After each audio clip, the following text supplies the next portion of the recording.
please have a seat back there. We're going to start soon. Okay. So I'm Young-Ho. So I'm really happy to introduce Dr. Sylvain Laborde as a keynote speaker in the 10th ASPASP conference. Dr. Laborde is an associate professor at the Department of Performance Psychology, German Sports University Cologne. Professor Laborde is a leading scholar to focus on operate variability as a self-regulation marker. His research anchored in performance psychophysiology combines experimental and applied approaches in sport, health, and performance. Being invited as a presider for his speech, I have a look at his educational background and research interest because I have to introduce him. So then now I realized, his hobby. You know what? His hobby? His hobby is degree collections. What is with degree collections? Sylvain has 3 bachelor degrees: Bachelor of Sports Science, Bachelor of Psychology, and Bachelor of Biology. It's not enough. And 2 masters. Master of Sports Science and from different countries. One is from Spain, one is from France. And 2 PhD. It's Sports Science and Psychology. So in total, 7 degrees. What do you think? He must be a degree collector. Today, Sylvain gives a talk about HRV in sports psychology, non-invasive vagus nerve stimulations protocols to improve self-regulation in athletes. Please welcome Dr. Sylvain Laborde with big hands. Thank you very much.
All right.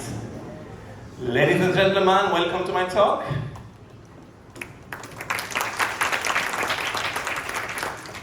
Today, we are going to enter the world of heart rate variability, a topic that I've been busy with the past 18 years at the German Sport University in Cologne, so this is a quite green area. For those who don't know it yet, we may welcome you in a couple of years for the World Congress ISSB in 2029, so mark your agenda already. But let's come back to today. Today, we are going to take a look to the heart. I just have to double check. Yeah, good.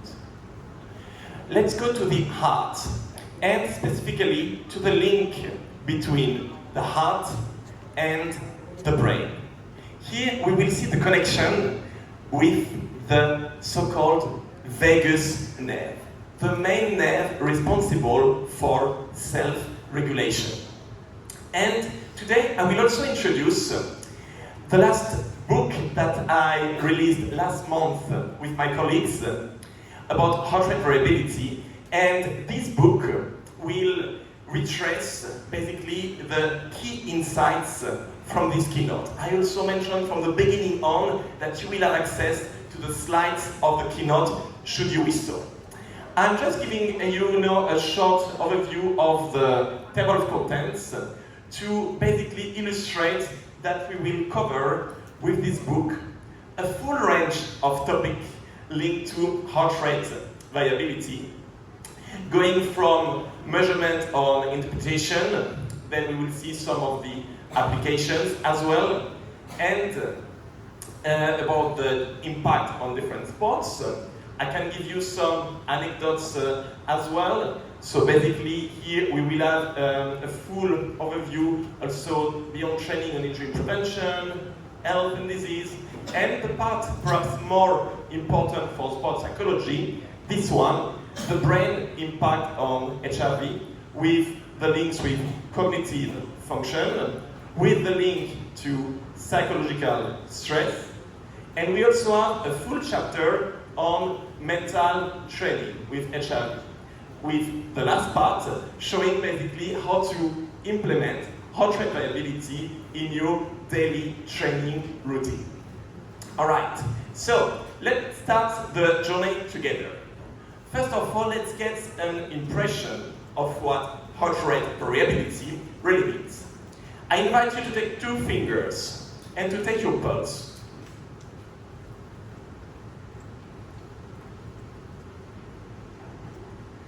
Please get an idea. Please get an idea and raise your hand if you have the impression that your heart is beating like a metronome. So something very regular, just from your first insights. Here, research shows us that actually a healthy heart is not a metronome. And please do not worry if you just got this impression, given actually 2 fingers is not necessarily the most reliable measurement instrument. So, definition for us of heart rate variability from the beginning. We will be interested into the tiny differences in milliseconds between successive heartbeats. And these tiny differences reflect what I like to call the heart-brain connection. This heart-brain connection is actually a reflection of the activity of the main nerve of your parasympathetic nervous system, the part of your nervous system that is responsible for rest and digest states, the vagus nerve, main part of your parasympathetic nervous system. So, let's take an overview of the journey together to heart rate variability. It will give us an open window on your heart and on your brain. And this journey, I like to come back to the initial story so that you can understand a little bit better why I started to be so fascinated by the topic. Originally, I come from France. Here we go. And I moved 18 years ago to Germany. Basically, my journey started here in the west of France. Perhaps these pictures are known from some of you. And going to Germany was like the most important step in my research career. So, in Cologne, German Sports University, I've got the chance to develop my line of research on heart rate variability. So basically a full range of research projects linked to understand this heartbeat connection better. Some pictures of Cologne to give you a taste of 2029. I'm with the department of Professor Markus Raab, who was leading the European Sports Psychology with FEPSAC a couple of years ago. And in this department, I've been establishing my own research group on HRV, so you will see a couple of faces that I will discuss today briefly to show you the diversity of topic that is related to the heart-brain connection. So also to show how international our team is. Perhaps not so many faces from Asia yet, perhaps some of you would like to join our HRV lab in the future. So, the main question. I know that each of you doing sports psychology may have a story why they started to do sports psychology. I would love to hear all your stories. I get the chance to introduce you to my story. So basically, it was watching TV. Watching TV on the 9th of July 2006. I know you were all born in 2006, so what happened on the 9th of July 2006? Well, it's actually very fitting for me to be talking in front of you today, because we have a major sport event currently. The World Cup in the US, Mexico and Canada. Well, 20 years ago, exactly 20 years ago, we got the World Cup in Germany. And the final of this World Cup was between France and Italy. And I have to smile, you know, because you saw the president of ASPASP before, my good colleague Alessandro Quarteroli. So it's basically France and Italy here represented. What happened during this final and how do I connect this to heart rate variability? Well, let's have a look for those who may not have been watching TV this day. So here, you see toward the end of the game, the main French player, Zinedine Zidane on the right, so in white, and see what he does to the Italian player in blue, and that remains as the headbutt of Zidane on Materazzi. Basically for us in sports psychology, loss of self-control, loss of self-regulation. And when I started to dig into this, then I quickly came to heart rate variability. How did this final end? We don't remember, this is not so interesting, so we'll just move away. Of course, Italy, point for Alessandro. So, the question why, basically, was eating up my days and nights since then. So, as kindly introduced by our presenter, I did a first PhD about this to understand what's going on in Zidane's mind. And then the second one in psychology to understand how to prevent this situation is how I will also introduce you to the main method for this called slow-paced breathing. And then with all the years, with all the projects, I've been doing in Germany, it's called an habilitation, so basically to boost your academic career, you make a summary of your synthesis of your research. And this is where I developed the Vagal Tank Theory that I'm going to introduce to you today, given it's one also of the pillars of the book and of the use of heart rate variability in sports and beyond today. So, why do we get to the point? Why does HRV matters for sports psychology? Here, I will refer to the main scoping review on the topic that I did with my good colleague Emma Mosley from Bournemouth University in England, where we summed up all the main topics of interest. So basically, let me take you through those. We'll go through stress and recovery, through our performance indicators, through focus and cognition linked with executive function. We'll be talking about emotion and anxiety. We'll be talking about well-being and health. We'll be talking about self-regulation, and then showcase it with the Zidane case in the beginning. We'll be talking about biofeedback, and we'll be talking about the detection of overtraining and fatigue.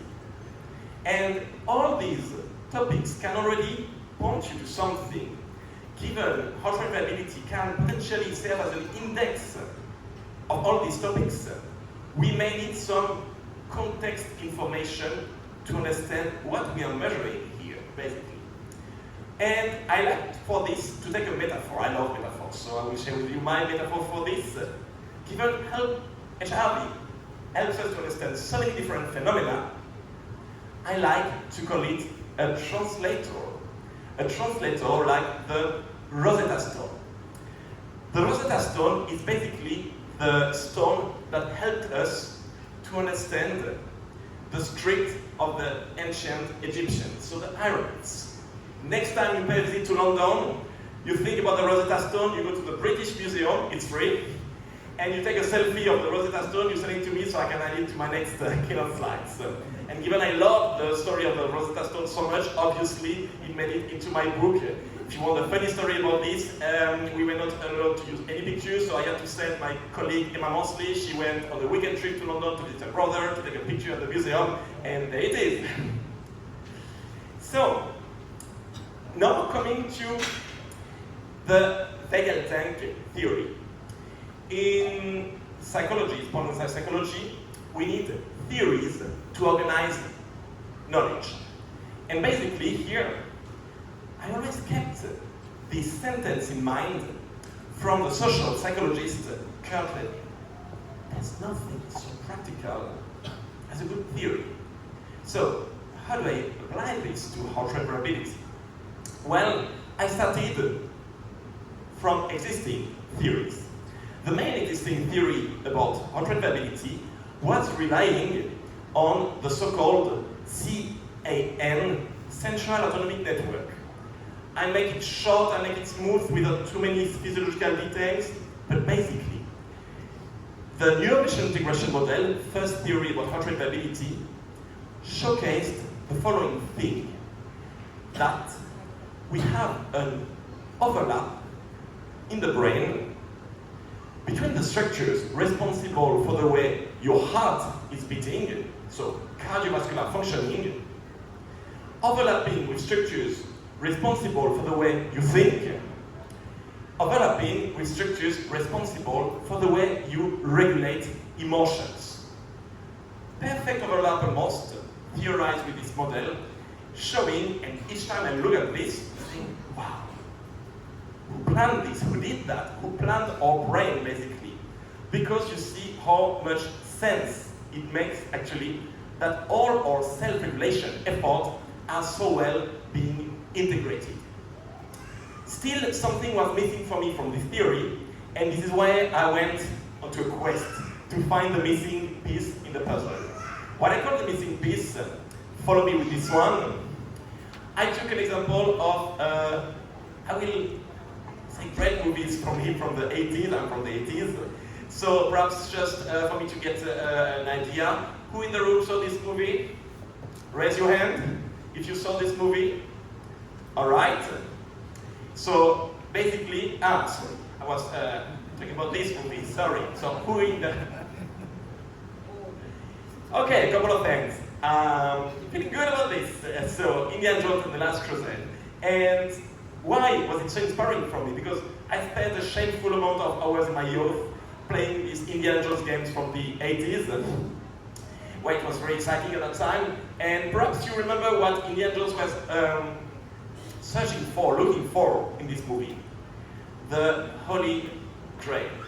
So basically here, my idea was somehow to transform the vagus nerve functioning into this Holy Grail, taking into account three main arts.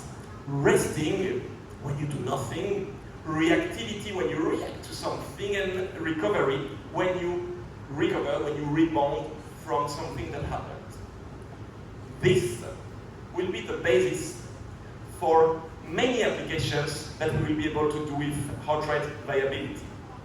In the sense of all the techniques that will help us to understand how to deplete the vagal tank and how to replenish the vagal tank.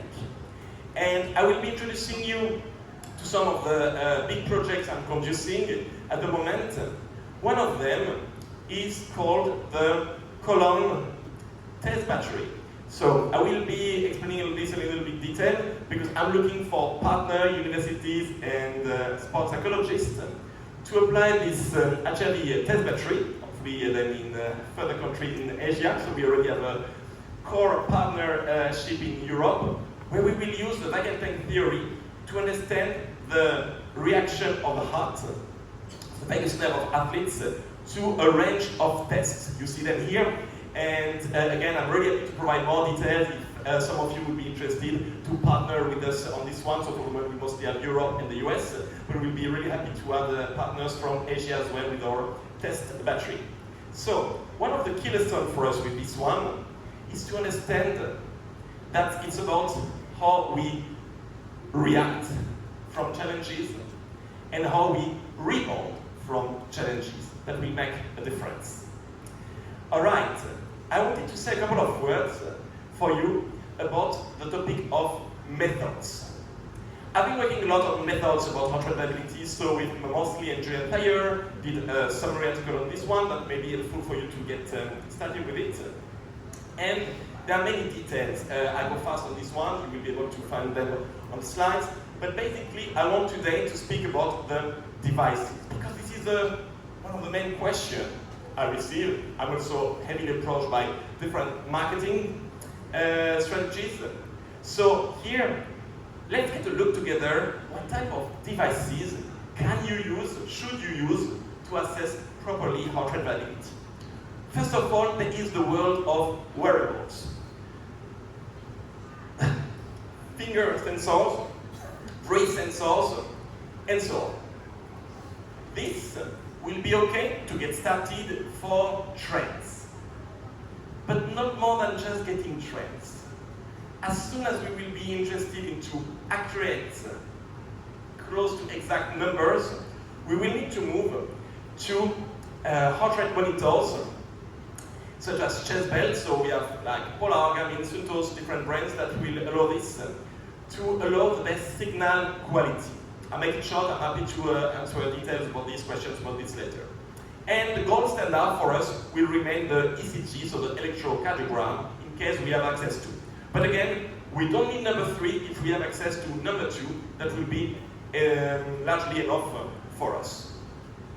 So once this question of the measurement is clarified, we want to understand what type of apps we can use to assess HRV. So, in terms of smartphone apps, I'm going to show the most reliable one according to independent research. This is the one done by an Italian colleague, Marco Altini, called HRV for Training, allowing you to measure your HRV every morning. And every morning, you would have to enter a couple of data about the app.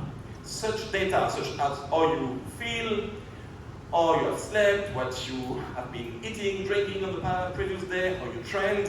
So basically, all context information that will be important to understand your HRV values. So here, once you did that, we would like to understand how to use HRV to optimize your training. And I love to be speaking about this topic from a sports psychology perspective, but this is only one aspect that we can do with heart rate variability.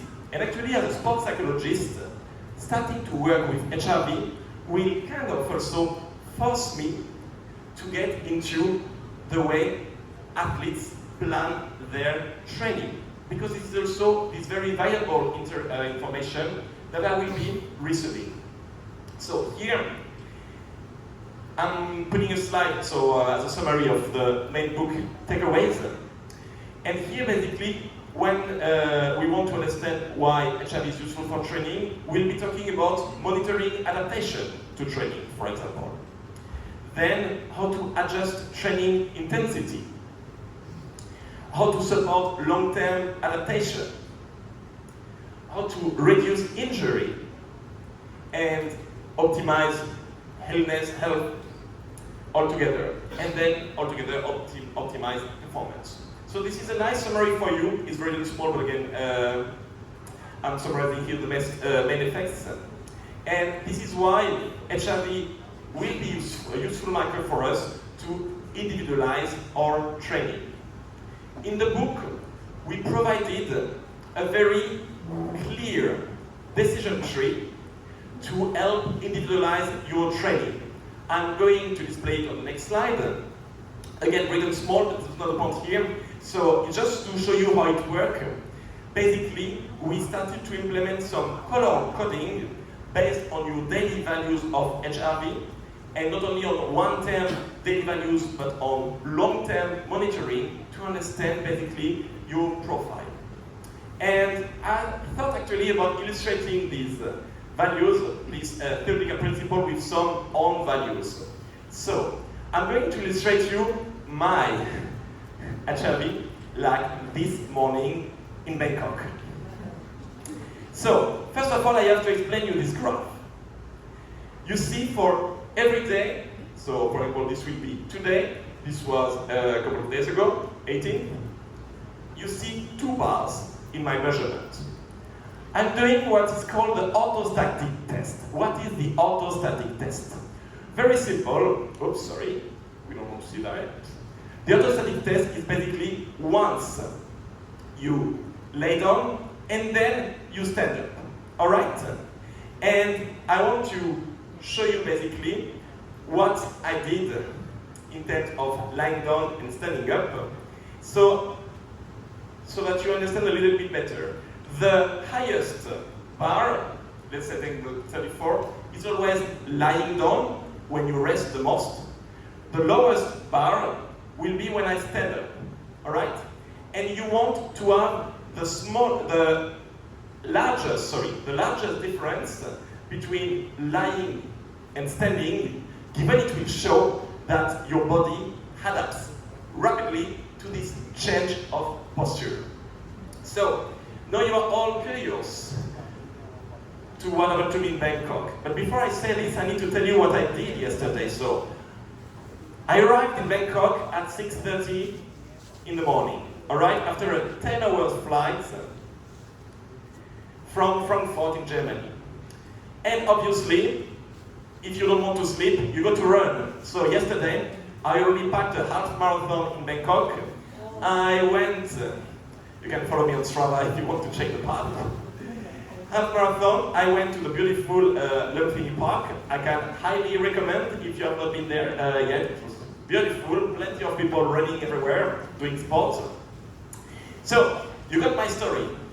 I was just coming from Frankfurt, Germany, 10 hours flight, no sleep, going to a half marathon. And I had Alessandro waiting for me for dinner afterwards. I had to tell him a couple of times, I will be late, because it's hot and I'm slow. Alright, so, let's see first. This is the first row. We'll show you how I arrived in Bangkok airport. So, before taking the shuttle in Bangkok airport, I was lying down while people were waiting for the luggages. I always do that at airports. And this is what happened. Basically, I got a drop, which is fully normal. If you understand the situation, no sleep. Alright? And now, I told you what I did yesterday, half marathon. Still no sleep, plus half marathon. What would we expect normally? Normally we would expect like a dawn, alright? And here, and this is something extremely interesting when you measure your HRV, actually got, so I have to say as well, I was doing a lot of slow-paced breathing, so some recovery technique. I was also drinking a lot of water, actually 3 to 4 liters, and I got jet lag as well, okay? Because we have a little time difference. Based on this, I got this surprising increase, and this is for me perfect to tell you, wow, it's not that today I can run another half marathon and I feel perfectly fit, I'm still jet lag, I'm still feeling tired from yesterday. But it shows you that we should not interpret daily value without context information. Because if I would be seeing this with my friend say, yeah, well recovered, you can go do another half marathon today. I said, no, my body doesn't feel like so. But it shows some reaction also, because when I measured this morning, for my body, it was actually like the night in Germany. And when you travel overseas, when you have this jet lag effect, you have to take this into account to interpret your data. So this is why it was really fascinating for me to observe this. And when I tell you I do this breathing exercise, I wanted to show you some also data about this breathing exercise that I do every day. And you can see this is from yesterday. Yesterday in the plane, I managed to do in total 2 hours 40 of these slow breathing exercises. Okay? I use a health app to document this. And the minimum that we should be doing is actually 15 minutes a day for athletes. I try not to do at least 1 hour a day. So here, this is my average, you can see today. And I try to get 1 hour of these breathing techniques every day, because this is one of the most important to support your cardiac vagal activity. Now, I want to be speaking about these methods to actually help you to get a high and flexible heart rate variability. So, what should we be doing when we are starting to feeling a little bit down, and when we are facing some risk factors. I summarize them here. So, for example, traveling, poor sleep, poor nutrition, and so on. So there are some techniques that will be very helpful for us. And I'm going to drive you through those, basically. So, here, how to enhance your HRV when you are in the red domain, like for Zinedine Zidane. First of all, you have to think about keeping the basics. What I say with keeping the basics is, first of all, before doing any special recovery technique, you need to think about the basics, and those basics are like almost like in Julia Roberts' movie. She had Eat, Pray, Love. It's almost those one. It's actually eat, move, sleep. Okay? So this is the basics for us. Eat, move, and sleep. When you get those straight, and I'm not elaborating now how to get those straight, it will be a little bit beyond for us today, then we can think about other techniques. So, I summarize them on this slide. First of all, the most effective one, according to meta-analysis, which provide all the references afterwards, will be the slow-paced breathing. 4 seconds, so 6 cycles per minute, 4 seconds in, 6 seconds out. For different physical reasons, this will be the most effective way to do so. Then we have the diving reflex, putting your face into water, into cold water. Very good on an acute way. Then we have ice bath. And again, according to meta-analysis, this will be to enhance cardiac vagal activity, not solely for all other body adaptation, but for increasing cardiac vagal activity. Very good one. Different types of light exposure. This is less research, but there are some potential here as well. One thing that doesn't work to optimize cardiac vagal activity are all the so-called non-invasive vagus nerve stimulation devices. There's a high marketing currently on those devices. They certainly do impact some outcomes at the psychological level, but meta-analysis again showed that for heart rate variability, null results, no impact. And the last one would be to use some brain stimulation techniques like TDCS, TMS, and this was shown to be actually effective. So, this shows you a summary slide, and I'm going to put the emphasis on 2 of them in particular. So, that would be the slow-paced breathing and the diving reflex. Let's start with the slow-paced breathing. Here, for you to understand how it works, I will ask you to follow this little ball, inhaling through the nose, exhaling through the mouth. Okay? When the little ball goes up, you inhale through the nose. We also try to do some diaphragmatic breathing. The belly goes out when you inhale, in when you exhale, and we try to get this straight. So, inhale, and exhale.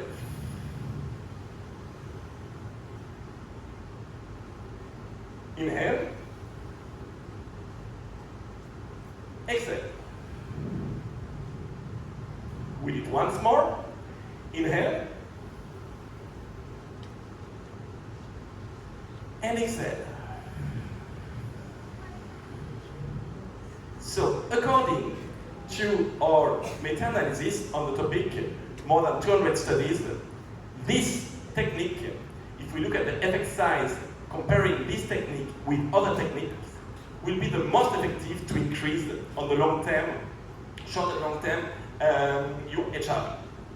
Now, I want to introduce you to another method that we are also testing currently with one of my PhD students, Stefan Ackermann, with the first meta-analysis. We are going to discuss the diving reflex. And you perhaps noticed something since the beginning here on the stage. What is that actually? They put me some water in a bowl, and also what's in there? Oh, I got ice. Okay, this is the moment, this is the time where I will need someone to join me on stage. Please, a volunteer. I even get you a towel, so no worries, I will get you covered. We get someone, big applause for him.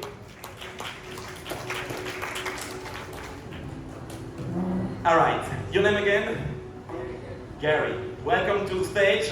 So perhaps I think it will be easier if you go on your knees, if you don't mind. So you will be like this, and then you will be ready to put your head. I will give some instructions. So you can already go on your knees if you like. I will put the ice inside.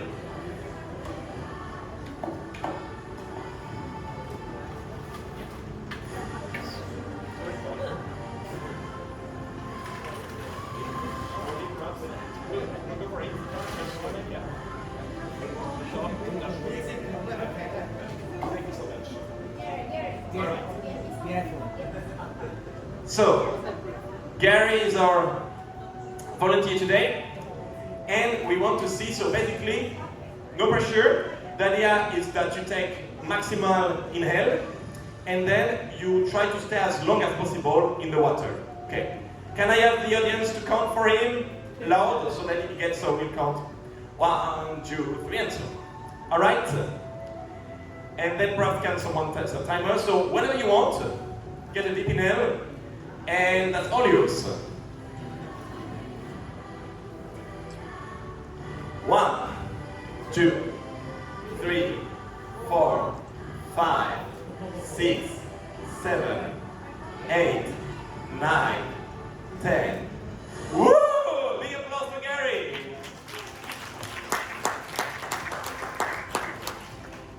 Can I ask you how you feel after this one?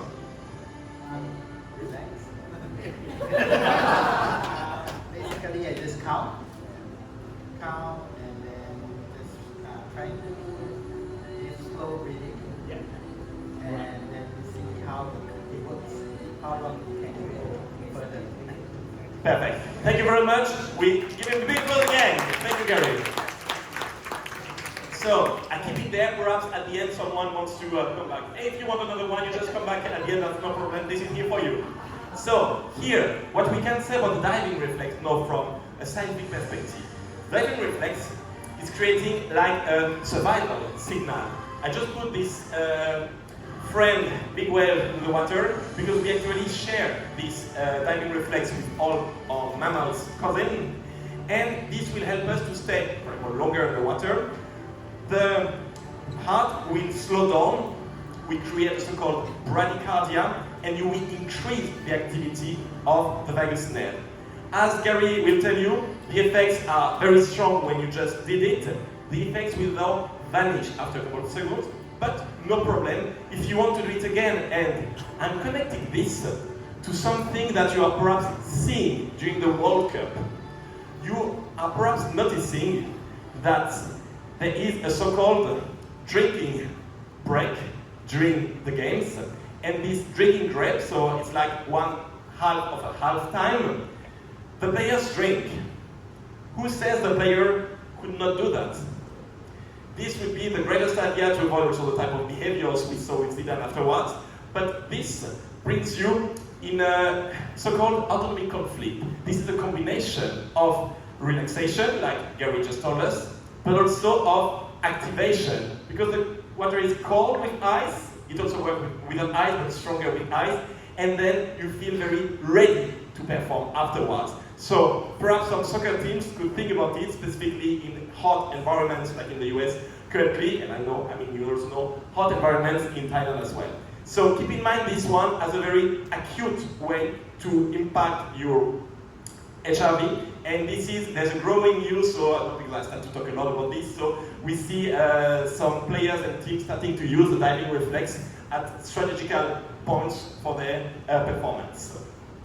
I'm now going to get started on something I wanted to organize with you, because actually I will finish this talk, I will have a conclusion afterwards, but I will, before the conclusion, we have a little quiz.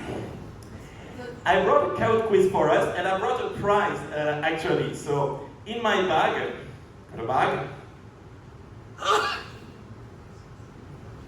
I got a second bag in the first one, and I brought the book. So one of you is returning home with the book today. All right? So I'm going to invite you. So one is going with the book, and the others will, so I also get for the top 20, I always have some motivational cards with me, and the top 20 is also going back home with this type of motivational quote, with a motivational quote. I will explain this later, but this is in for you. So, let's get started with our Kahoot, and get ready to join the game. It's already there, we just have to exit the PowerPoint. So you can scan the QR code, you can enter the game pin, I can do this, and please join the game.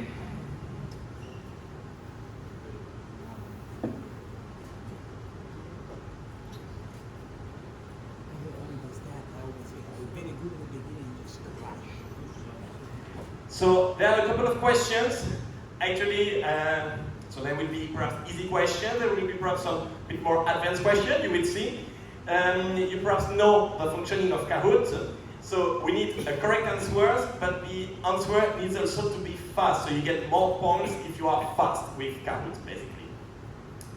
Alright, plenty of participants joining, this is great. 64 so far. I will let the QR code for a couple of additional seconds, and then we'll get started with the Kahoot. It will actually also for us be an opportunity to recap some of the main points that we are going to that we discussed today.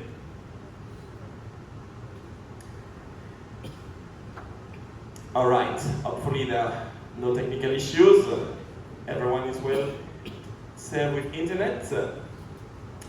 Okay, let's get 10 seconds more, and then let's get started.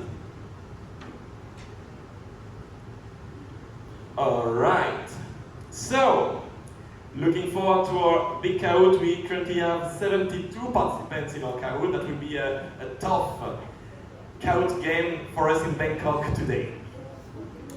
Alright, so let's get started. 10 questions for us today to recap the talk.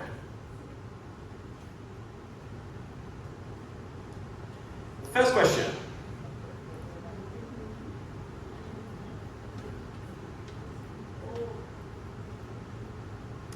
What is the gold standard to measure HRV?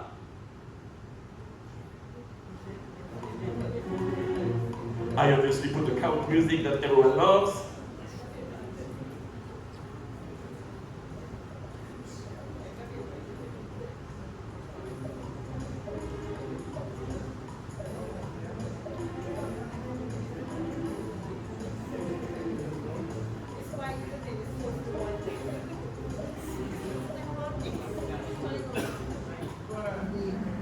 Alright, that was ECG, correct response. So who is leading? ABN is leading, thank you very much. Question number 2. Heart rate variability can be used to index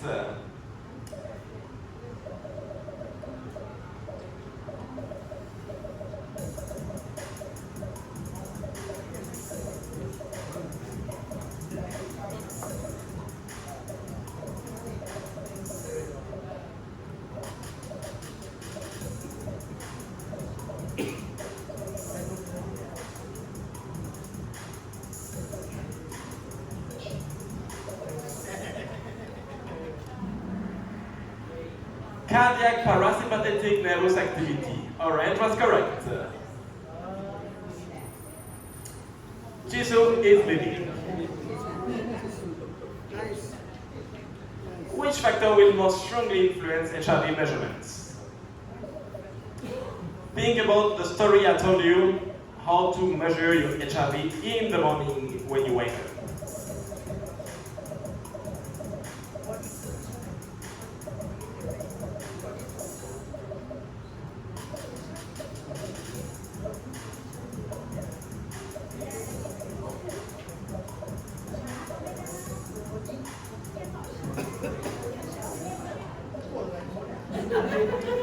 The body position, that's correct. And RBN comes back on top. Question number 4. Why is HRV useful in sport exercise settings?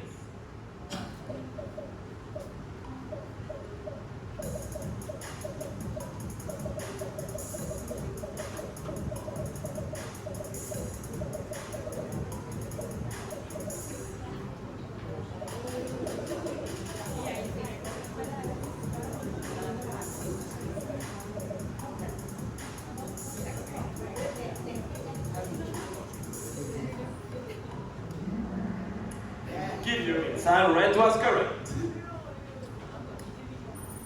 Fabienne still first. Question number 5. About the sequence which best summarizes the use of HRV in science, in sports science and sports psychology.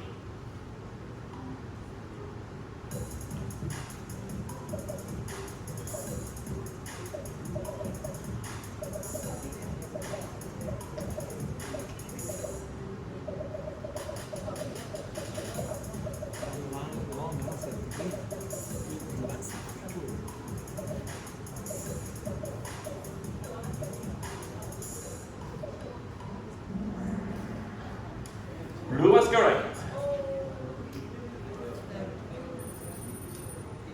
Obviously fast.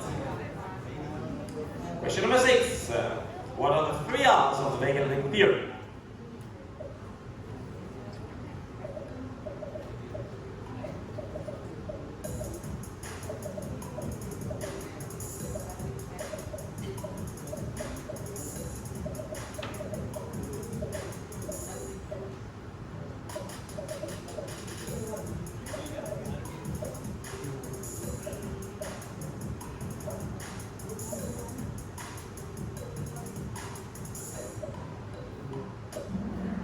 Blue was correct. Excellent. So, state off a prize of the top 20, as you remember. Question number 7. We're almost there.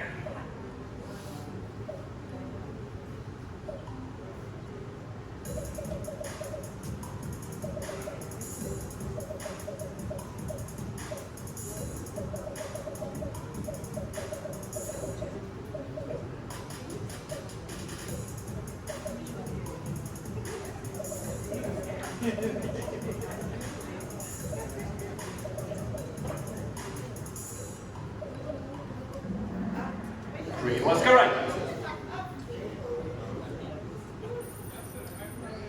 So, 3 questions to go. 30-day challenge, I had it briefly mentioned.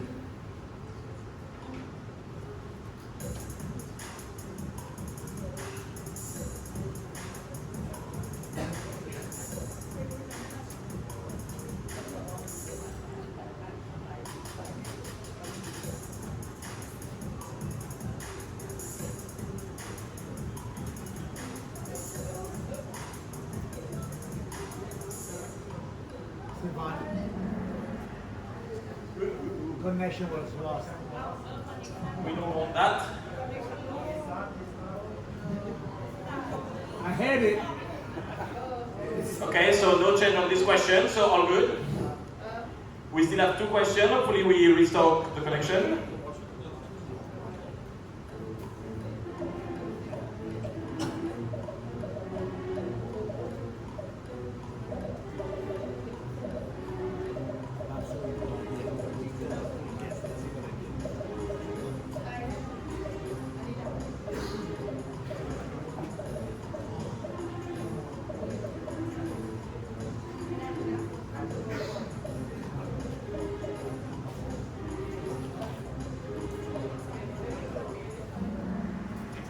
RMSSD was the correct one.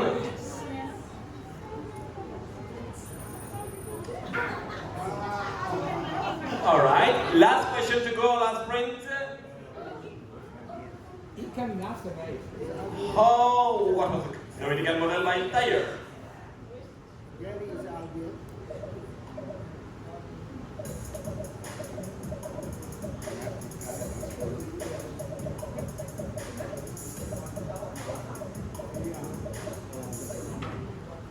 Last print. This is the last question, and we will know a winner.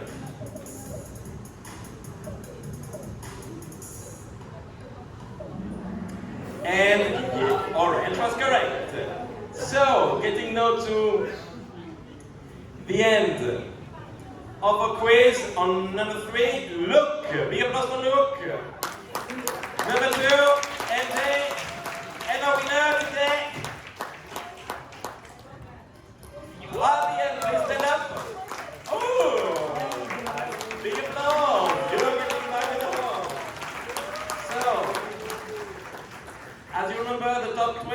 will come to me at the end, you get a card to get back home, and I will just provide a brief conclusion to all of this, so we can have a take-home message for us today. So basically, here going to our take-home message. You will see in sports psychology, we discussed many uses of heart rate variability to help athletes self-regulate, like in the Zidane case. You got in your memory that basically we want to measure HRV first thing in the morning. We want also to be able to test different events with the 3 R's and to do our slow paced breathing before sleeping. So that will be a very nice conclusion. I have a couple of announcements for you. So I will be providing also a QR code at the end to get the slides of the keynote and some of the extra gift.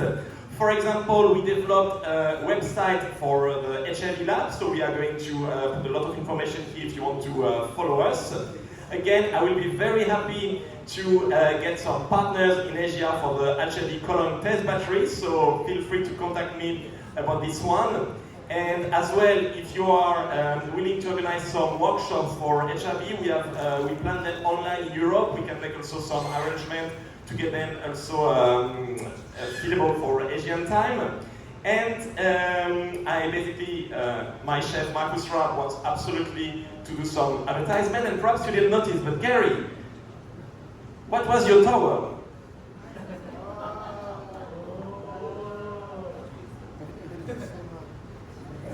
Big applause for ASPASP.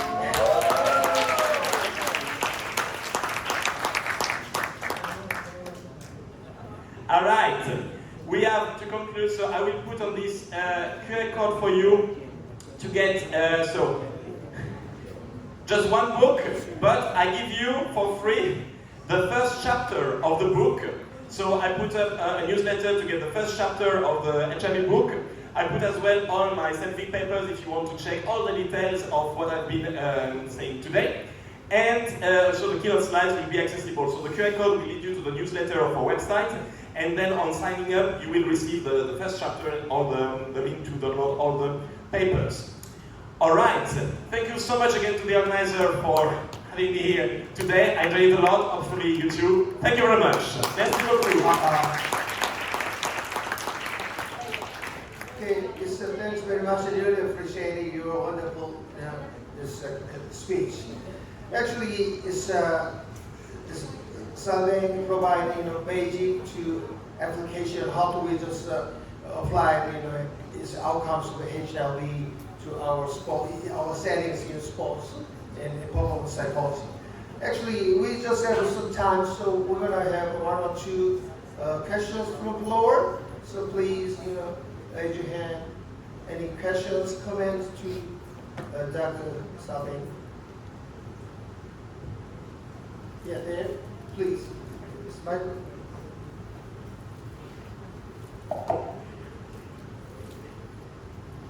Thank you very much for an excellent presentation. Very interesting and exciting. I was curious if you have thought about or linked any of your HRV work with the mental state of flow. That's a very good question, thank you. And actually, there has been some work trying to link HRV with flow, and I can already tell you, we didn't really see, or at least the colleagues didn't really see a clear connection. We have to come back to the physiological basis of HRV. And for the physiological basis of HRV, we have this link with cardiac vagal activity, the activity of the vagus nerve. What happens actually during sport itself, we have the activation of cardiac vagal activity, so it goes down to enable exercise. So if we don't have like a clear connection between the state of flow and HRV, and we also have to keep in mind that during sport, when I do the physical activity, it goes down basically. Which doesn't mean, for example, if I try to think a little bit out of the box, that some of the techniques you would do before or even potentially during the physical activity, like the breathing, like the diving reflex, or any of the regulation technique, may help you to reach the state of flow during physical activity. But this is kind of a speculation that will need to be tested. So clear answer to your question, no direct link between HRV and flow, but potentially links between technique enhancing HRV directly to flow may be tested in the future. Thank you. Any other questions? Others? Yes, please. We use this.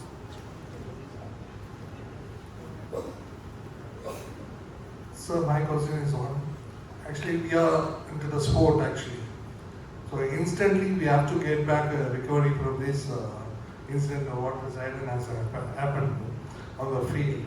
So do you have any instant rehabilitation or recovery method to come out? Because when ice is not available, you said slow breathing method can help you out. But it's a regular practice for the sportsman. But instantly, do you have any other thing to recover from get recovered from it during the matches or something? So what could be the recovery techniques during the game? Yeah. So basically, could do everything, but we already have examples from professional athletes using the slow breathing during the game. So for example, the LeBron James basketball was using it directly when he was not on the field. And you have plenty of videos on YouTube when you're seeing breathing slowly. You see example of the French rugby team getting in circle doing the slow pace breathing during the game. So actually here we have to think for each type of sport what would be the right moment to do it. And of course you don't have 15 minutes during the game to do the slow pace breathing. But you will find those sparse moments, even if it's just for a couple of deep breaths, that will help to at least activate for a little bit the parasympathetic nervous system. So this is one aspect of my answer. I will give you the second and most important aspect of my answer. For the slow pace breathing one, we don't want athletes to do it only when they need it, acutely. We know that the strongest changes are when you really start to train it. So I mentioned a protocol, 15 minutes a day for at least 30 days, so 4 to 8 weeks. And in this case, you are training your system to respond as well under pressure. So basically, we don't want to only apply the techniques during the competition under pressure, but we want to train our system so that our organism gets already ready to cope with pressure. So that will be like my answer for slow pace breathing. Then about the diving reflex. Here, as well, it may require some creativity. But basically as well during the moments where the players can go out of the field, they can put that just next to the field and do it as often as possible at halftime or during the breaks moment to get this short and high activation of the vagus nerve. So that will be like the main two techniques to be used during the game if we follow the exercises that we found in meta-analysis. But the main point of my answer is really you need to think beyond just using acutely the techniques, but get into the training them long term, like any of the techniques you may train in mental training. Thank you. Thanks, Sylvain. Actually, it's time's up. So it's I think really it's wonderful, presentation and interacting with authors and audience. Please just big applause to Dr. Sylvain. Thank you very much. And come take your book and your card. Thank you. Now I'm going to pass this microphone to organizer. Thank you very much for Dr. Yang Ho Kim as the chairman. So they will end for today. So, can you show the right? So tomorrow we will start at 8 a.m. in the morning. We have the keynote speaker of the Professor Alaki and on the psychological pathway to good health and well-being, very interesting topic. And also we will have symposium, poster presentation, and also the cultural tour in afternoon. So everyone who would like to join our tour, please do the scan and do the register. And tomorrow we will show you where we are going to go. But actually we provide for 3 buses, but in case if not a lot of people go, we will in only 1 or 2 buses. So please do register before 6 p.m. Okay, and so today have a nice dinner.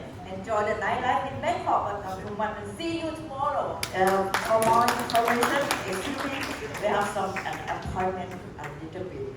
For more information, we would like to announce that we have an Okay, let's just. So thanks for all of the participants that you can leave. I just announce that make an appointment with MC, ASPA MC members and also keynote speaker. We meet at 6 o'clock, okay, at the lobby. Okay, thanks very much for all participants. I'll see you tomorrow. Thank you.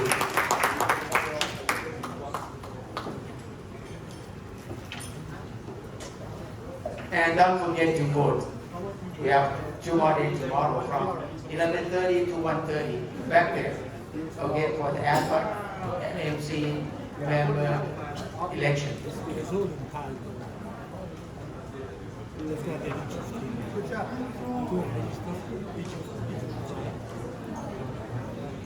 All right. So we see 6. 6. Yes.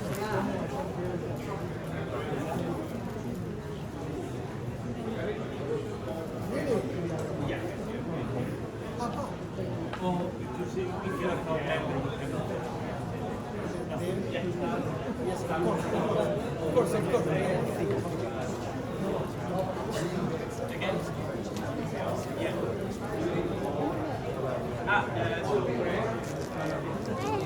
How are you? I'm good. How's life? Sorry, I didn't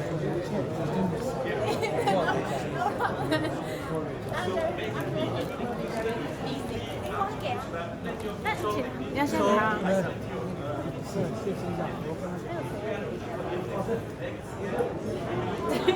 He's always so busy. He almost very rushed. Yeah. Every time. He also in Taiwan. He does too many things. He does all of them well. I don't know how he does. He's incredible. He always working very fast and everything very fast and always push me quickly. Oh, you're being realistic with that.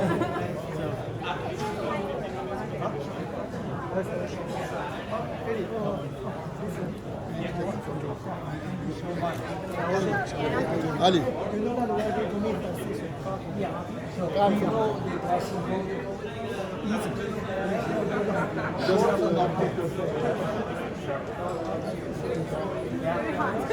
Yeah, that's why.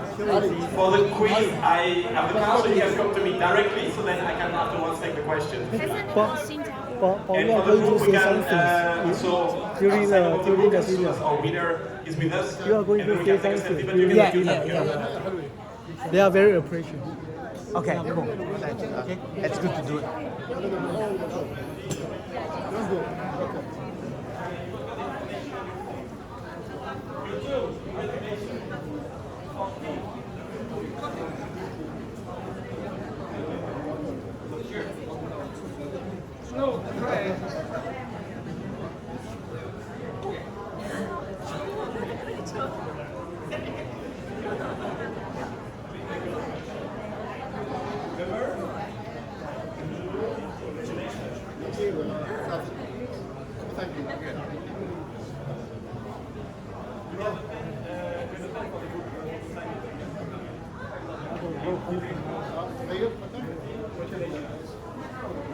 Okay.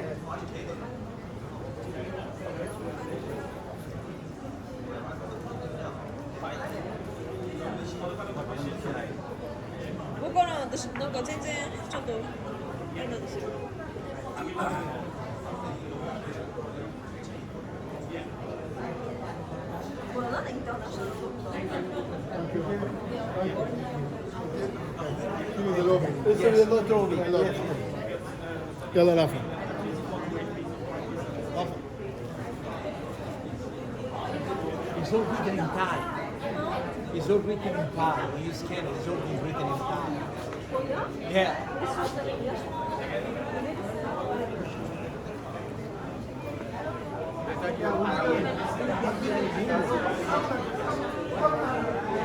Okay, I'm not the only one about it. Okay. Thank you for making us feel better. Thank you for that. Absolutely.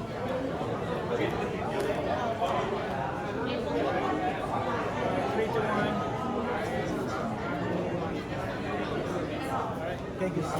I'm Alex. Lovely to meet you, sir. How long are you going to stay? Until the 28th.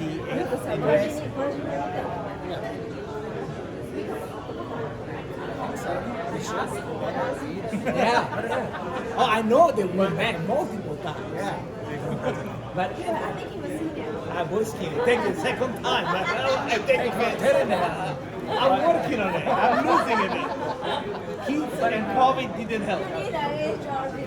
Yeah, right. Yeah. For yourself. Anyways, do you want to go out sometime? How do you got a WhatsApp? Do you have WhatsApp? Yeah. You should. Well, I'm not.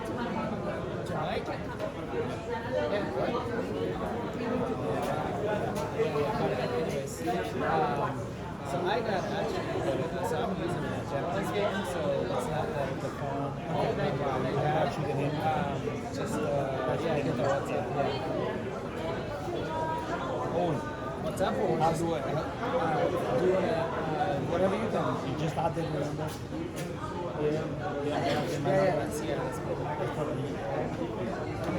You see how good I'm in Japanese? I read it. I know where to go. So good. Gotta leave the last in the last few days.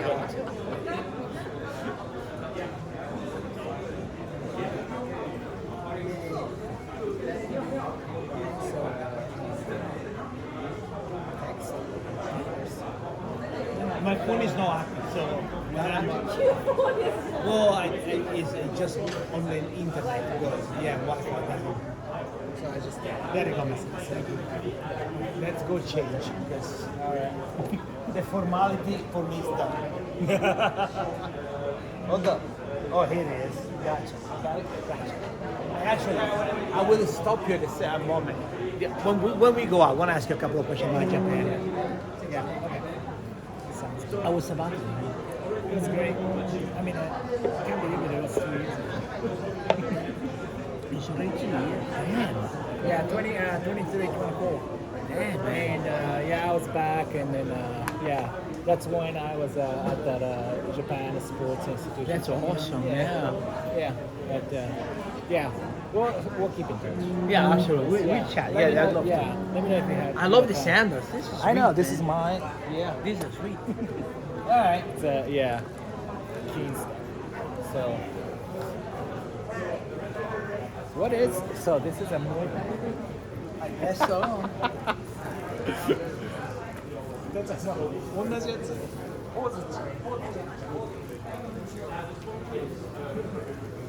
You should show us your Muay Thai movement.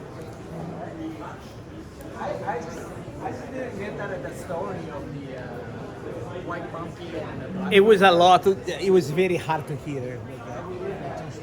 Okay, let's do it.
and on social media, you will find me for Instagram and LinkedIn, so we can take you. Yeah, sure.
ต้องมาแต่ว่าปาล์มอยู่ค่ะ สวัสดีค่ะ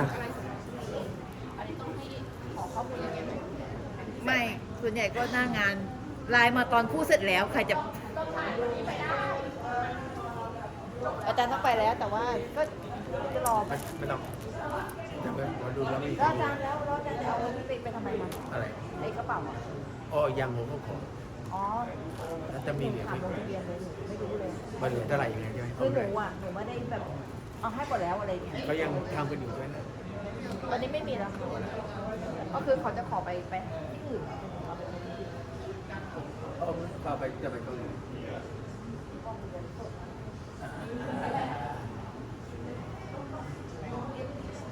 We leave here at 6. Yes. Okay. Lobby.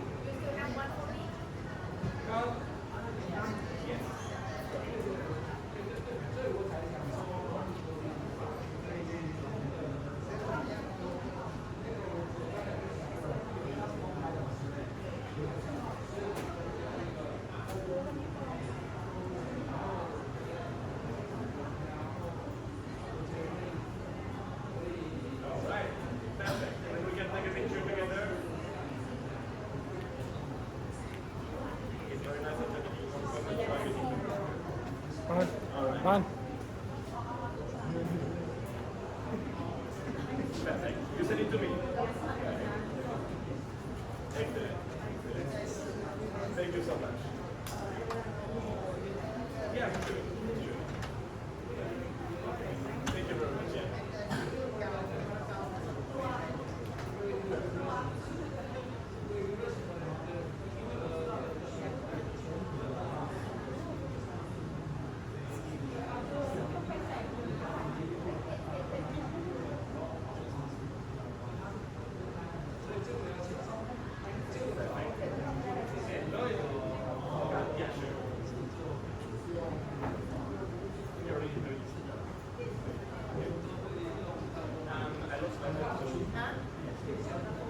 Basically, it was from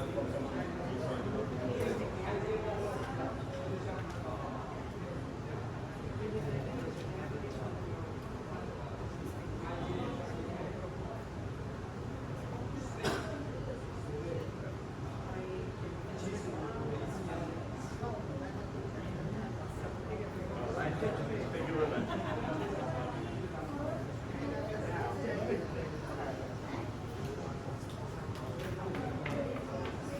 Okay.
All right, thank you so much.